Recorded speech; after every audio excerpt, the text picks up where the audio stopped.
Hi. So I'm quite sleep deprived because the last couple of nights my daughter's been coming into bed around 2, 3, 4 in the morning. And on the one hand, I'm getting extremely angry. On the other, I totally get it because I think we have a lot of the same issues. I have a hard time going to sleep. She has a hard time going to sleep. I have a hard time staying asleep. She has a hard time staying asleep. And she just says, I want to be with mommy. 5 years old and she just wants to be with mom. I'm her comfort. On the one hand, as a mom, that's great. I love being loved that much. On the other hand, it's making me insane. It's picking up my anxiety, my stress. I'm already having a hard time just for myself, just trying to function lately.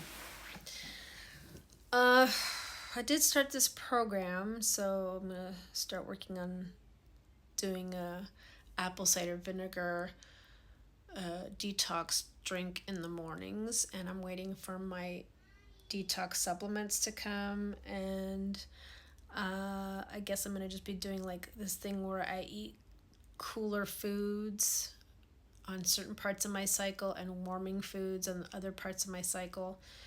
And we'll see how it goes. I feel like my energy is getting a little bit better, but I'm still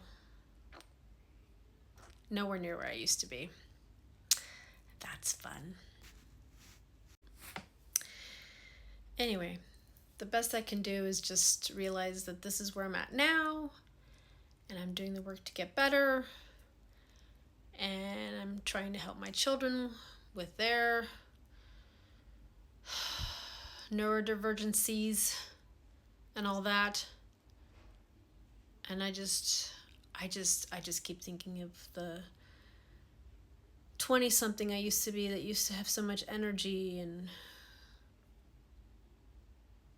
excitement and thirst and vivaciousness, and wanted to just swallow the world whole with experiences.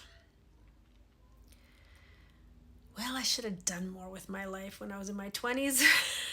Because now I'm in my late 40s and I don't have the energy for things I want to do. It's sad. But I'm working on getting it back.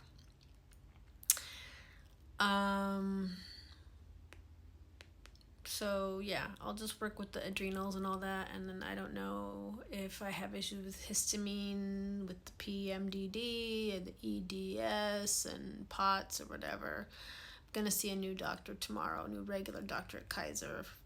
I don't know if they're gonna be helpful for any second opinions. Then I signed up for a new gynecologist in August. I don't know. I'm just tired and angry, and I'm angry that I'm tired and tired that I'm angry. um, you know, I've tried talking to Kaiser several times, and this is the second time I've paid out of pocket to do these Dutch tests, and I don't know if I need to do a thyroid test and stuff. And Kaiser just, they throw out this like bare minimum blood test that like I don't think they really do much, and I don't know, they don't want to see how your body's working and if it's working efficiently. It's not really about functioning, which is crazy.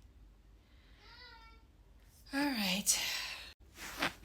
Anyway, so I'm just wondering if this all ties down to the ADHD, and I don't know if inflammation and histamine is kind of related to that, if we tend to be people more susceptible to that kind of stuff. Like we're just sensitive in every way and our body attacks us.